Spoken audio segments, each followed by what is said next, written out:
twatangiye. Hello guys, amakuru yanyu murakomeye meze neza, natwe turakomeye turashima Imana, turabakumbuye cyane. Hano turi kumwe n'Indondo TV1, turi kumwe na Matari TV. Ubwo twaje tubakumbuye, twaje mu yindi shusho kubera ko twakumbuye cyane, kubera ko twatinze. Niyo mpamvu muhamubona indobo hano iruhande rwacu, natwe ubwacu twari dukumburanye. None ga kugira ngo tubaramutse kandi tubiyegereze, muze murebe noneho abagore bagiye basaze. Abagore twakomeye, dufite indobo hano ko murayibona n'amazi, tugiye guceza agaceza. Ariko mbere y'uko tugaceza bavuze nawe muraho neza nshuti zacu, turabiyegereje, turavuze ngo mwegere hano ku macano yombi, Matare TV na Indondo TV1. Tumugende mukore subscribe.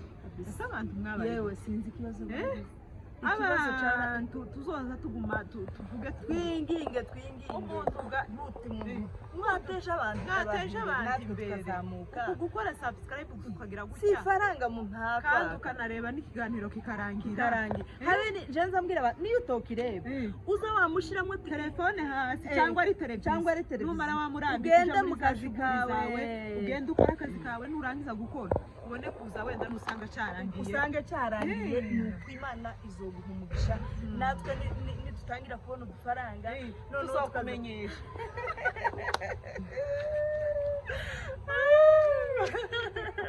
Tuzobamenyesha ko ifaranga zinjiye, kandi niyo tutobamenyesha natwe tukabona ifaranga.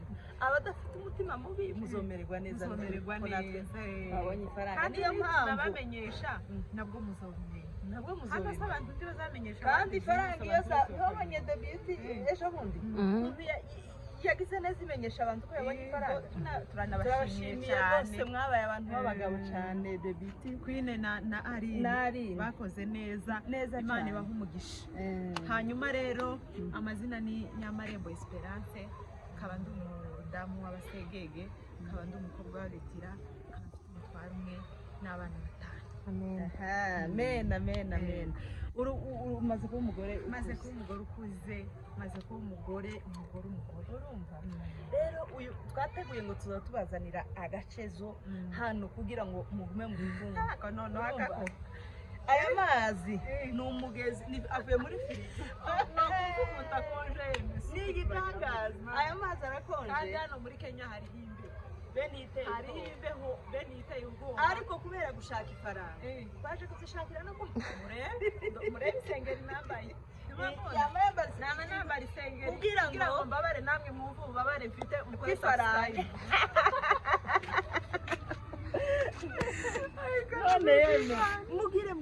Mugire wa mutima wari muri Kristo yewe, nukuri kore subscribe, mukore share, comment, murebe ibiganiro birangire cyane.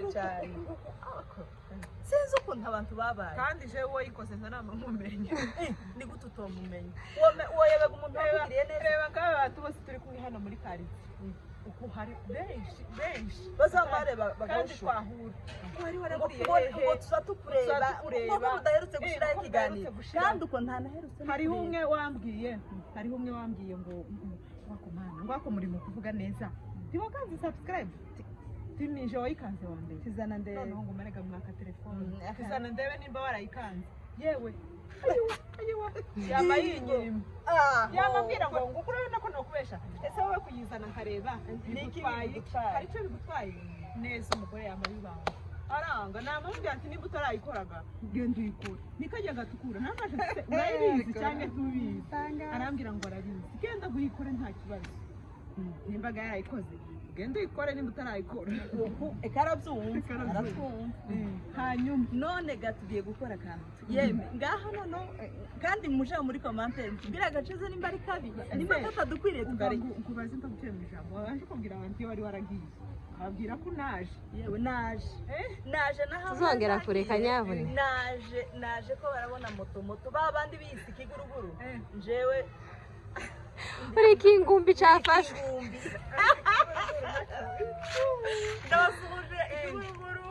Marembo hariya ni inshuti yanje basuje cyane n'amazina wawe na mugenzi wabo jewe ndi Kingumbe ahubwo usiko ngiye guhindura izina ngiye kwita ariko muzamwibuka Ikingumbi yeme Ikingumbi ukundi carakaga kandi ga namanjanja amaze kikafatwa zicapfaga kuzima iminota yagiye turagira ngo amazi ashumye kandi arahoze ndabizi ko wakinye cyane ndayakumena none se hano dufite igiceri ko sinzi nimba mwamukireba hano dufite igiceri nukuvuga ngo tugiye kuzoza tukigira gutya kajumu umenya aho kiri nuko nzoba mfinze nutahamenya nawe ngeze ubwire ubiyobeye reka amazi akonje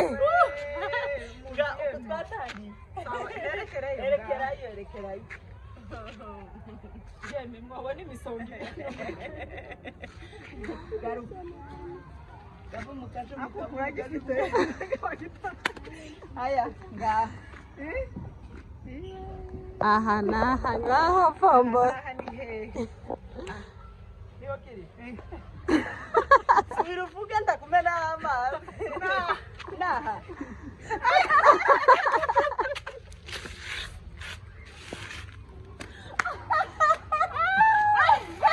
ukandagira gute ahubwo watsinzwe wagize yamumeneho oya ni wowe yamumenaho je nabimenye ngaho yabikirama uyameneho ko mwamuyatinya ko mwamuyatinya ayo simbakora nukuri ko mwamuyatinya basi mwakwiye muri firigo kigomenda urabona iro ndobo yose ndayimumarira mana we menya ibita ntabwo aya mazi ntambi ni jage imwe ariko ntabwo ari kumena amajage abiri zitatu ngaho ese hari urupeta niho coba kiri aha naha ni coba nahangaha imana ni ibikunda azabara ahangaha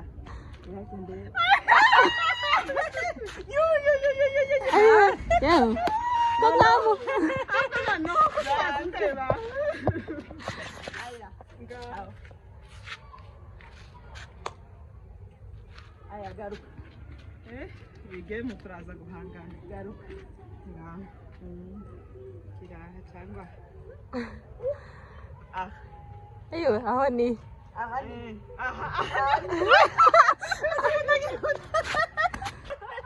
ntabwo ndi kukureba urandeba ko ndamureba ayayi ntabwo mpamure ngaho ndagira gute aha naha ni hehe kiri mana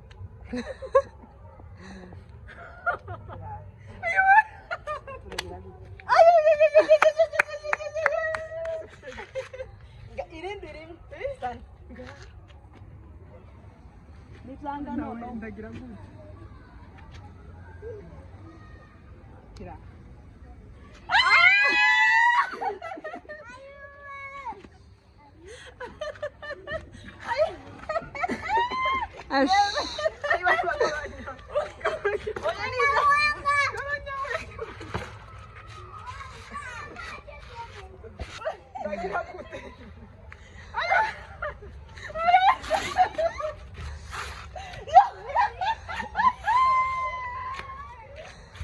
mazi arakonje we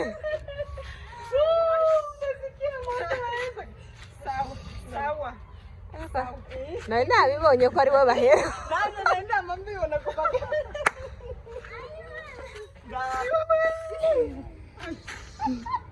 yemwe abantu bakunda bakume bateguriza amafaranga yo kugurisha ngahekerayo hano wenda pfuye we rekerayo ushaka kumbwira nerekere mu minembwe erekera mu minembwe we harambura amaboko ya Mose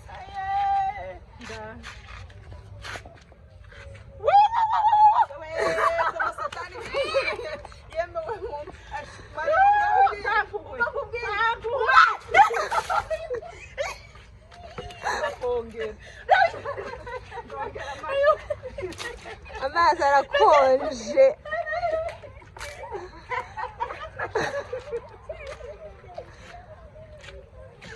Uyamumenyeho nabi wahereye mu none ndagucurika ariko amazi akonje muri aba mushuha ndakibaza. ariko ndandije yo kundagwaye ukundagwaye ariko muri none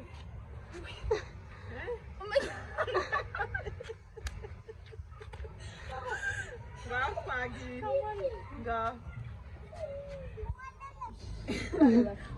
ngaho reka ndebe ibintu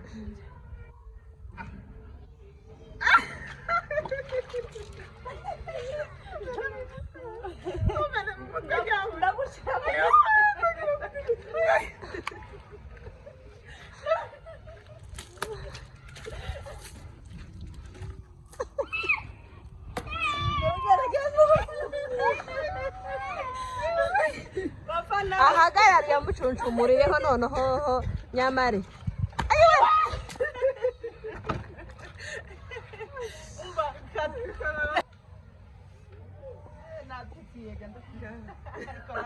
noneho abakunzi bacu bene data wamutubona kumva ibeni iri hano mwese mwotangara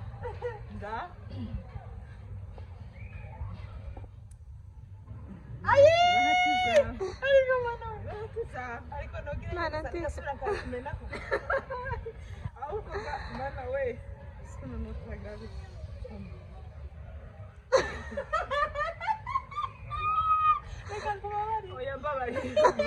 oya yamumeneho wongere gutagabariye ga naje ndakubabarira basi oya mumeneho dukeya. ayiwe akwiwe yewe izaga yise nitukeya turamatubara tuje koga shuje reka kucyo reka bitareka oya mumeneho dukeya ni itegeko gamwihaye. gabanyaga basi gabanya urashaka byanyamazi ngaho mena kubera ko wabangaga nimbarashe n'inzirwa umeneho indoga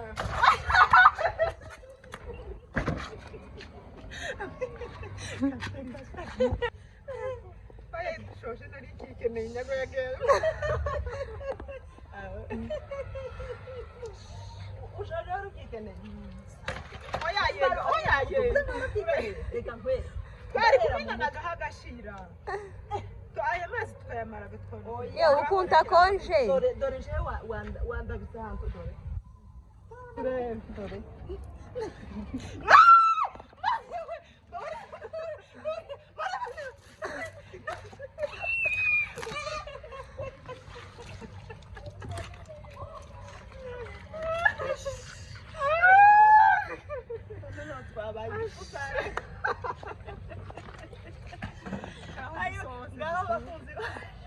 jewe dore twarangize muratubona ukuntu tumerewe ngaho mutubwire umuntu watsinze ninde rese ninde watsinze twembi